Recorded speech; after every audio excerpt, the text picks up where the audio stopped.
좋은 사람들과 함께하는 행복한 동행은 우리의 삶을 더욱 빛나게 합니다. 세상의 빛으로 오신 참 빛이신 예수님과의 동행은 진정 행복한 동행이 무엇인지 그 신비를 알게 해주십니다. 하나님과 동행하는 이야기로 가득한 행복한 동행에 여러분을 초대합니다.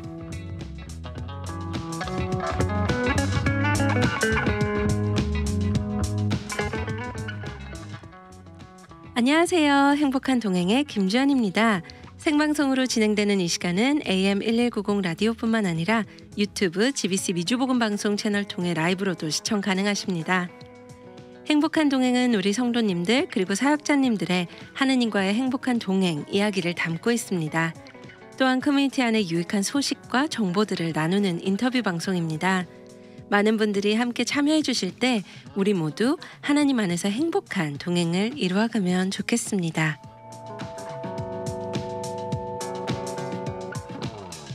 오늘 행복한 동행에서는 미드웨스턴 침례신학대학교의 성백승 교수님과 함께 COVID-19 이후 교회의 변화 주제로 함께합니다.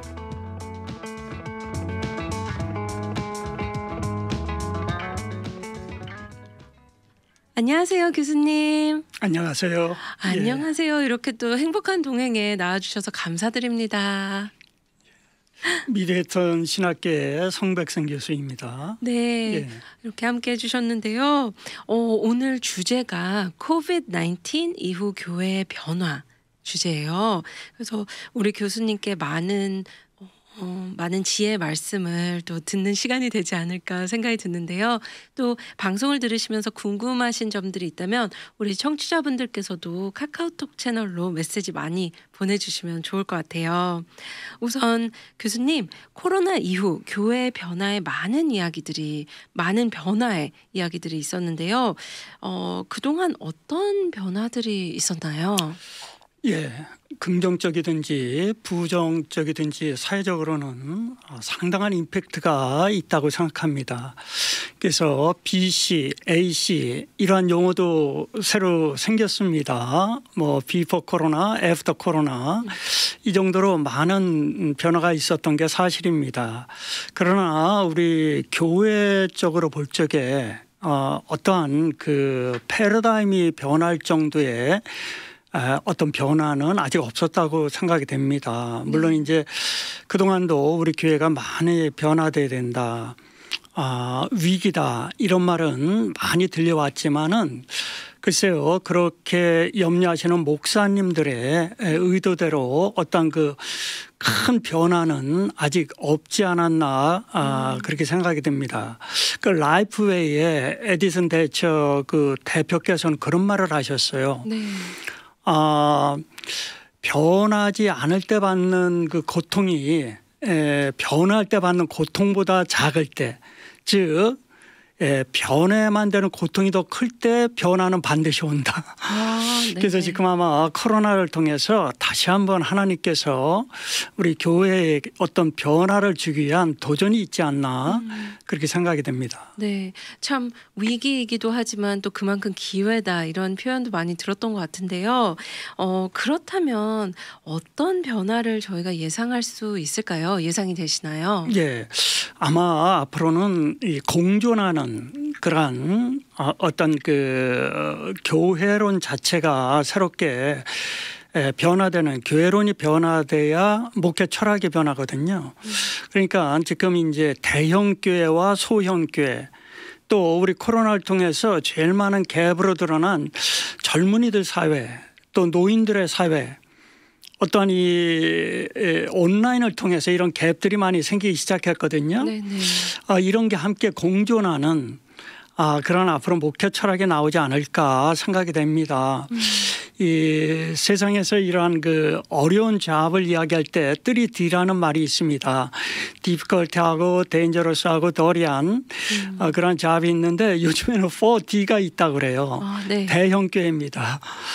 대형교회 목사님만 되시면 괜히 이렇게 어려움을 겪는 그러한 경우가 있는데 네.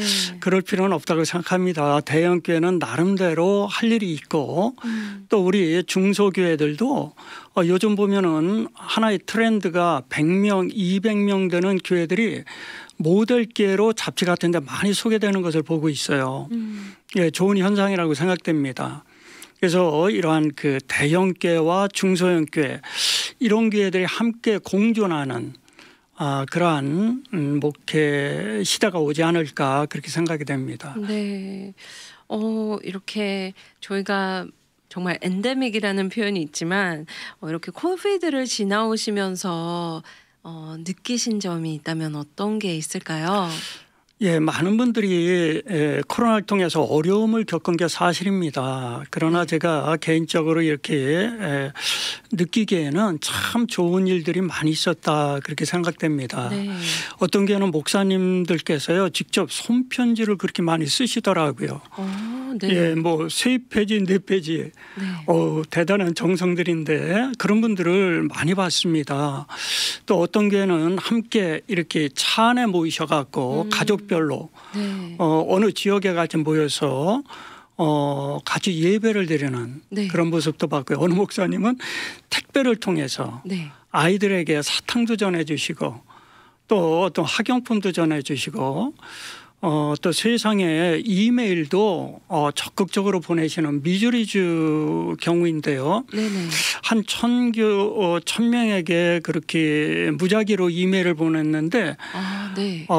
예전과는 틀리게 한 80% 답장이 왔다 그럽니다. 와, 네. 예, 그래서 물론 이제 어려움도 있었지만 상당히 긍정적이고 우리 목사님들을 통해서 뭔가 우리도 할 수 있다는 그런 좋은 면들을 많이 또 발견할 수 있는 그런 계기가 됐습니다. 역대상 12장에도 보면은 다윗의 시대에 그 시세를 아는 지도자들이 있었다. 네. 그래서 다윗이 새롭게 이제 국가를 형성해서 지배할 적에 정말 이러한 변화의 시기에 시세를 아는 지도자들이 함께 협력해서 새로운 하나님의 나라를 이룬 귀한 역사를 볼 수가 있습니다. 그래서 지금은 저희가 각 영역별로 가족별로 또 구역별로 우선 이제 소통하는 것이 참 중요하다고 생각합니다. 그동안 우리가 대면에서 하는 이런 소통이 좀 부족했던 것은 사실입니다. 네. 그러나 우리가 이러한 소통을 통해서 또 안정감 또 희망 기대 또 하나님이 함께 하신다는 거 이미 하나님께서 이러한 과정을 미리 겪으셨거든요. 네네.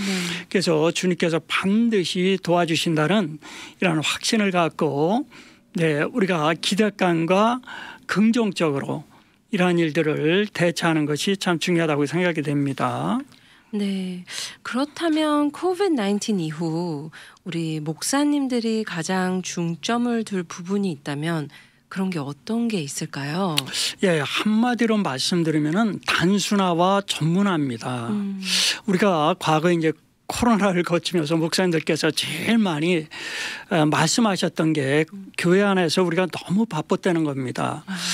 예, 건물 안에 갇혀서 우리가 이 건물 안에 마치 사람이 많이 오면은 교회가 활성화되는 거로 네. 또 그 달력이 또 꽉 차 있으면은 무언가 우리가 성장하는 거로 착각을 했었는데 네. 가만히 생각해 보니까 꼭 그런 것만은 아니라는 거죠. 이제 교회 건물을 일단 나와서 저희가 교회 안을 들여다보니까 정말 교회 바깥에서 저희가 실제적으로 할 수 있는 선교라든가 전도 또 마을교회 마을을 위한 이러한 일들이 정말 중요한 것들이 많았는데 우리가 너무 프로그램이 많고 교회 안에서 바쁘다 보니까 실제적으로 이러한 중요한 일들을 많이 못했던 게 사실입니다. 그래서 좀 집중시키고 단순화시킬 필요성이 있다. 그래서 저희가 교회는 정말 중요한 한두 가지가 있는데 나머지 99%는 이 앞으로 이 한두 가지 일에 교회마다 그 상황은 틀리겠지만은 단순화시키고 전문화시켜서 여기에 집중할 필요가 있다. 이런 말씀들을 가장 많이 하시는 것을 들을 수가 있었습니다. 네.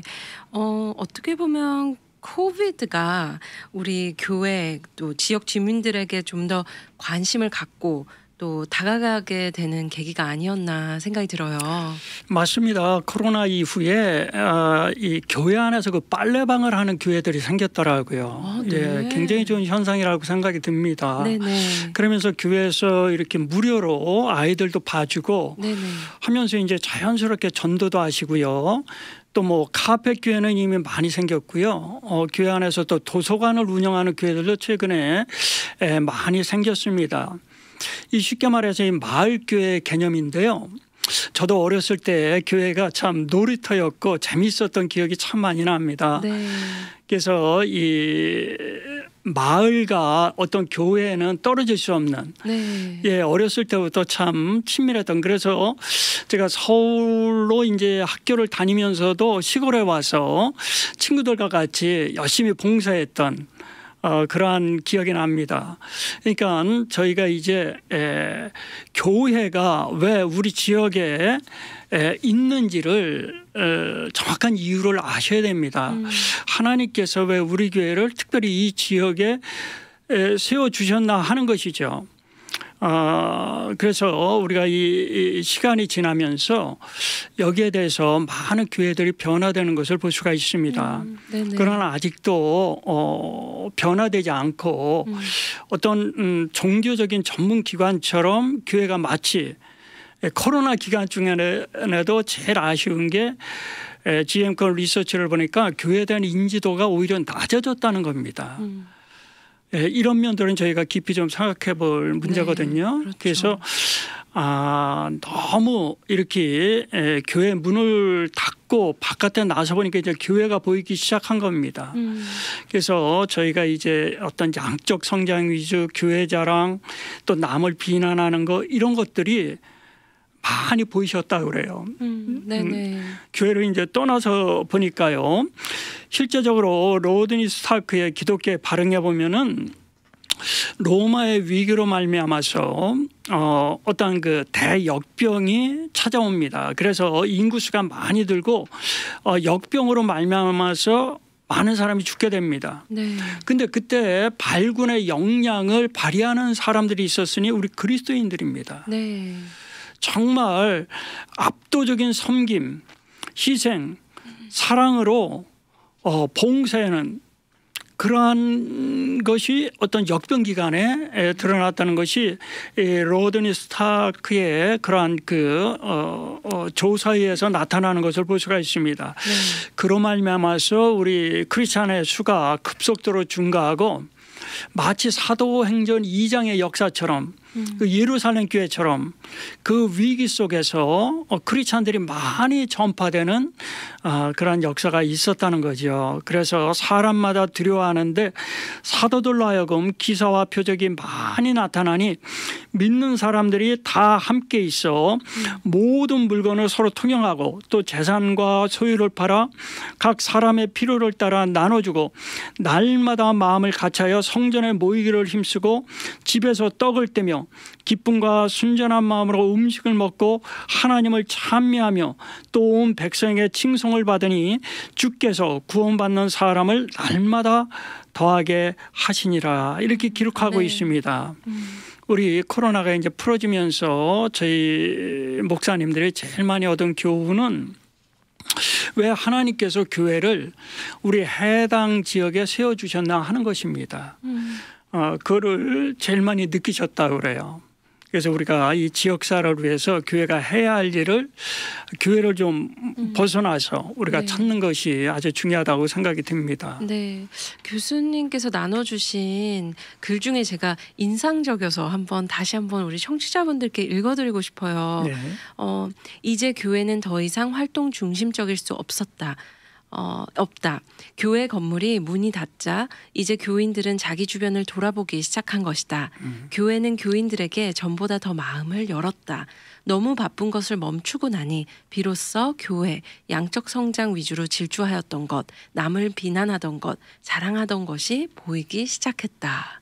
네, 저도 이 말씀을 이렇게 전해주시고 또 저도 글로써 보면서 저도 한번 다시 돌아보게 되는 것 같아요. 근데 무엇보다 지금 이 시간이 얼마나 중요한지 다시 한번 깨닫게 되는데요. 그렇다면 코비드 이후 실제로 목회에서 관심을 가져야 할 부분이 있다면 어떤 게 있을까요? 네, 제일 많이 지금 학자들께서 책에 발표될 코로나 이후에 건강한 교회에 대해서 책들이 지금 많이 나오고 있습니다. 그런데 제일 많이 그분들이 지적하는 점이 소그룹입니다. 어떤 상황화된 소그룹, 이전에도 소그룹은 많은 중요성이 강조가 됐었습니다. 특별히 코로나 이후에 이러한 소그룹이 활성화되어야 된다는 면이 여러 각도에서 지금 책들을 통해서 강조되고 있는 것을 확인해 볼 수가 있었습니다. 사실 이 어떤 영적 분위기를 바꾸고 이 교회의 공동체성을 회복하고 변화가 꼭 필요할 때마다 소그룹 운동이 일어났던 것을 볼 수가 있어요. 성경에서도 보면은 사도 바울이 이제 그 1차, 2차, 3차, 4차 여행에 어떤 교회를 세우기 전에 정말 필요할 때 한 거는 브리스길라와 아길라 집에서 시작했던 가정교회입니다. 소그룹입니다. 또 그 초대교회의 역사도 소그룹부터 시작됐던 것을 볼 수가 있어요. 정말 핍박이 심하고 어려울 때는 그분들이 목숨을 위험하더라도 그렇게 카타콤에 모이셔서 결사적으로 모이셨던 것이 소그룹입니다. 그런데 콘스탄티누스 이 종교의 어떠한 그 기독교의 자유를 국교화하면서부터 교회가 마치 조직 또 어떤 그 건물 이런 개념으로 바뀌기 시작했습니다. 이것은 좀 부정적인 면이라고 생각합니다. 에클레시아라는 말 자체가, 교회라는 말 자체가 불러냄을 받은 사람들이거든요. 네네. 예, 그래서 어떤 무형의 교회입니다. 예, 그래서 우리가 이러한 지금 이러한 사람들이 모여 있으면은 모인 교회, 이제 한 사람 한 사람 흩어져 있으면 흩어진 교회, 이런 개념이 있는데 제일 많이 어필되는 게 2020입니다. 이것은 사도행전 20장 20절을 바탕으로 만든 지금 캠페인인데요. 네. 소그룹을 활성화시켜야 된다는 캠페인입니다. 많은 교단에서 이런 운동이 일어나고 있습니다. 사도행전 20장 20절에는 유익한 것은 무엇이든지 공중 앞에서나, 건물이 아니거든요. 네. 각 집에서나 이 가정에서 모이는 소그룹을 말합니다. 거리낌 없이 너에게 전하여 가르치고, 이런 말씀이 있습니다. 초대교회를 한마디로 정리하면은 소그룹입니다. 네. 예, 이 중요성을 강조하고 있습니다. 그래서 2020 이름도 좋은데 2020년 이후에 네. 저희가 정말 중점을 줘야 될 사명은 이 소그룹에 대한 상황화입니다. 우리 교회에 맞는 소그룹들을 개발하는 것. 네. 이제까지는 12명이 가장 그 유용한 소그룹의 모델이었거든요. 그런데 코로나를 거치면서 그것보다는 수를 줄여서 2~3명, 많으면은 4명, 이러한 소그룹을 유행시키는 것이 좋다는 의견들이 많이 나왔어요. 네네. 왜냐하면 그런 어떤 위기, 어려운 환경에서는 좀 깊이 있는 내용도 이야기하고 슬픔, 특별히 도울 수 있는 것, 이러한 것들을 긴밀하게 이야기하기 위해서는 3명, 4명, 2명, 이러한 상황화된 새로운 소그룹 운동이 필요하다, 이런 제안들이 나오고 있는 게 사실입니다. 네, 생각해 보면, 또 돌이켜 보면 저희가 락다운이 있었고 또 실질적으로 많은 분들이 이렇게 많이 모일 수 있는 시기가 아니었잖아요. 네. 자연스럽게 작은 그룹이 모이지 않았었나 생각이 들어요. 그래서 코비드는 가정과 소그룹의 중요성을 일깨워 주었다 해도 그렇게 표현해도 괜찮을까요? 맞습니다. 네. 예, 그 소그룹의 핵심은 가정이고요. 비대면에서 저희가 할 수 있는 것은 가정에서 볼 수 있는 예배였거든요.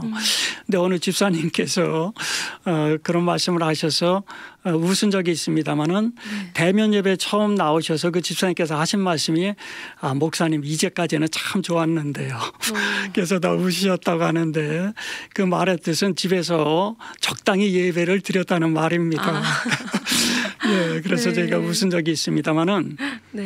이제 이렇게 비대면으로 가정에서 예배를 드리다 보니까 네. 많은 단점들이 나타나기 시작했어요. 생각보다 우리 집사님들이 가정에서 예배드리는 습관이 없으셨다는 겁니다. 그래서 그걸 어려워하시고 네. 제일 문제가 우리 자녀들하고 대화가 안 된다는 거예요. 그건 언어 문제가 아니라는 겁니다. 예. 어떤 이 소통하는 이 습관이 안 돼 있다는 거예요. 네. 그래서 여기에 많은 집사님들이 우리 이번에 가정에서 모이고 나서 보니까 우리 가정에서 어떤 소그룹 모임이 정말 중요한데 이게 잘 안 된다는 겁니다. 예. 근데 101년 전에 평양신학회 그 곽한면 교수님은 목사 직법이라는 책에서 그런 얘기를 하셨어요. 주일학교는 어떠한 그 가정의 교육을 보충하는 것이지 어떠한 그 부모가 책임을 내려놓고 선생이 다 할 수 없느니라 그런 말씀이 나옵니다. 네. 그러니까 이 교회 교육의 책임도 가정에 있다는 것을 강조해 주신 것을 볼 수가 있습니다. 그래서 특별히 구약 성경에는 이 어떠한 그 전염병의 사례가 82회 나오고 있습니다. 정말 중요할 때 어떤 전환점이 있을 때 변곡점이 있을 때 이러한 전염병 이야기가 성경에 나오고 있는데요. 그때 중심은 항상 하나님의 심판이 이룬 가장 중요한 핵심 말로서 우리 가정은 누구를 섬기고 있느냐 하는 것입니다. 네. 네. 그때 이러한 어떤 핵심적인 질문이 나타나는 것을 볼 수가 있어요. 남의 자유를 빼앗아 풍요를 누리는 애굽의 신들을 섬기고 있는가 아니면은 갇힌 자와 약한 자유가 진정한 자유와 해방을 주시는 하나님을 섬기고 있는가 우리 가정은 누구를 선택하고 있는가 하는 문제입니다. 네네. 또 돈을 섬기고 있는가 예수 그리스도의 십자가를 섬기고 있는가 나를 섬기고 있는가 이웃을 섬기고 있는가 이 질문이 전염병이 올 때마다 중요한 심판의 메시지로 다가왔던 것을 볼 수가 있습니다. 우리도 만약에 우리 가정이 이 전자의 한두 가지라도 대답이 된다면은 이러한 코로나에 전혀 책임이 없다고 말할 수 없을 것입니다. 네. 이렇게 전염병을 얘기 나눠주셨는데요. 그렇다면 코비드 동안 코비드와 흑사병을 비교하시는 분들도 있었어요. 네. 네, 교수님 이 부분에 대해서는 어떻게 생각하시나요? 맞습니다. 어느 학자님께서도 참 좋은 내용을 써주신 분이 계셨어요. 이 흑사병을 비교하셔서요. 네네. 역사적으로 참 좋은 지적이라고 생각이 듭니다. 그러나 저희가 잊지 말아야 될 것은 이 흑사병의 한가운데에 루터의 종교개혁이 있었다는 사실을 잊어서는 안 될 것입니다. 14세기에 흑사병이 왔을 때 유럽, 중국, 중동, 아프리카를 돌면서 한 100년 동안에 거의 3분의 1의 많은 분들이 돌아가실 정도로 네. 어려운 상황이었고 유럽의 중세가 그거로 말미암아서 마무리되는 그렇게 큰 역사적인 변곡점이었습니다. 그래서 고대, 중세, 근대, 현대 이러한 역사가 앞으로 100년 후에 우리 자손들이 그러한 질문을 할지도 모르겠어요. 네. 코로나 때문에 이러한 어떤 현대가 초현대로 바꿔지지 않았을까. 그만큼 지금 코로나의 어떤 그 역풍이 이제 세게 나오고 있는데요. 네. 저희가 잊지 말아야 될 것은 이러한 그 흑사병의 한가운데에 마틴 루터의 종교개혁이 있었다. 1527년에 유럽을 휩쓸었던 그 흑사병의 대재앙 속에서 그 당시에 프리드리 대제는 그 루터한테 요청을 합니다. 이 지금 독일의 비텐베르크가 너무 위험하니까 거의 그 75%의 그 당시에 치사율이 있었다고 합니다. 네.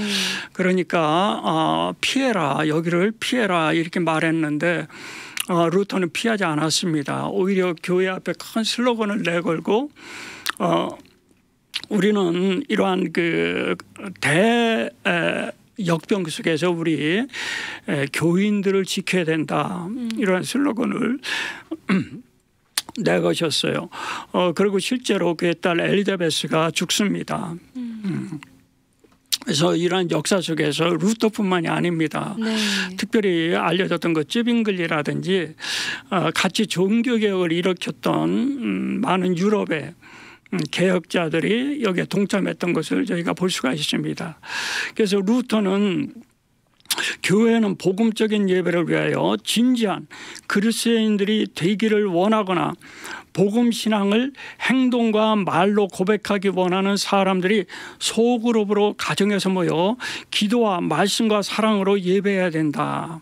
그래서 그때도 교회에 모일 수 없는 그러한 어떤 그 흑사병, 역병 그러한 시기였기 때문에 소그룹으로 가정에서 이렇게 모여서 예배를 볼 것을 적극 인도했던 그런 모습을 볼 수가 있습니다. 네, 이렇게 교수님 말씀 들으면서요, 참 소그룹이 얼마나 중요한지 다시 한번 깨닫게 되는데요. 코비드 이후 더욱 성숙하고 건강한 교회를 만들기 위한다면 어떤 것들이 있는지 우리 교수님께서 나눠주시면 좋을 것 같아요. 네, 종합적으로 저희가 볼 적에 첫 번째는 많은 분들이 지적한 점이 차별 문제입니다. 예, 코로나를 거치면서 그 속에서도 차별이 나타나기 시작했단 말이죠. 예, 많은 분들이 올바른 혜택을 받지 못하는 분이 있었습니다. 그 시골에 계신 노인분들, 또 노숙자들, 특별히 이제 돈이 없는 분들, 이런 분들은 어디 가서 마스크를 타야 되는지, 어디 가서 주사를 맞아야 되는지 이러한 것조차도 알 수 없었던 분들이 많이 나타났다고 합니다. 그러니까 아프리카에 실제로 어떤 나라는 이 마스크를 구경할 수도 없었다고 그래요. 네. 예. 그래서 그분들은 바나나 잎으로 예. 그러한 선교사님 얘기도 들은 적이 있습니다. 그러니까 이 바이러스부터 벗어나는 방법이 불공평했다 이런 말들을 볼 수가 있습니다. 많은 분들이 문화적인 대변혁이 일어날 것을 예측하고 있습니다. 그것이 부정적이 됐든 긍정적이 됐든 하루에도 몇 번씩 이러한 예측들이 나오는 것을 볼 수가 있습니다. 그러나 구약의 전도자는 우리가 그런 것들을 예측할 수 없다고 말하고 계세요. 형통한 날에는 기뻐하고 공고한 날에는 생각하라. 하나님이 이 두 가지를 병행하게 하사 사람으로 그 장래일을 능히 헤아려 알지 못하게 하셨느니라. 그러니까 우리가 공고하게 생각할 수는 있지만은 감히 누구도 예측할 수 없다는 것을 말씀하고 계십니다. 그러나 이러한 때 가장 중요한 것은 교회 본질입니다. 우리 개혁교회들이 가장 중심으로 내거는 교회담, 성도담, 요즘 생태신학, 요즘 자연환경, 마을교회 이러한 좋은 말씀들이 참 많이 나오고 있는데 저는 맞다고 생각합니다. 기본으로 돌아갑니다. 그 근거에는 교회 초점이 외부로 향해야 됩니다. 그리고 두 번째는 설교입니다. 우리 본질적인 면에서 교회는 외부로 향하지만은 또 우리 교인들이 정말 어려울 때 힘들 때 듣고 싶은 것은 우리 담임 목사님의 설교거든요. 네. 그래서 어떤 그 구체적인 설교, 정말 공감력 있는 설교, 구체적인 체험적인 눈을 맞춘 그러한 설교가 참 중요하다고 생각이 듭니다. 네, 우리 성백승 교수님과 오늘 행복한 동행 이렇게 귀한 시간 함께 했는데요. 교수님 더 듣고 싶은데 시간이 너무 빨리 지나갔어요. 마지막으로 짧게 저희 청취자분들을 위해서 축복의 메시지 부탁드려도 될까요? 예, 저는 에스겔서 3장의 말씀, 우리 한 사람이 죽으면 100사람이 죽고 한 사람이 살면 100사람이 산다. 에스겔 시대에 어려움이 왔을 때 지도자에게 주신 말씀입니다. 예, 우리 목사님 한 분이 살면 100분이 삽니다. 한 분이 죽으면 100분이 죽습니다. 네, 오늘 귀한 시간 감사드립니다, 교수님. 감사합니다. 오늘 행복한 동행의 귀한 시간을 허락해 주신 하나님께 감사드립니다. 이 자리를 빛내주신 미드웨스턴 침례신학대학교의 성백승 교수님 그리고 청취자 시청자분들께 감사드립니다. 교수님과 연결되고 싶으신 분들은 323-533-0671로 연락 주시면 됩니다. 행복한 동행의 김주연이었습니다. 고맙습니다.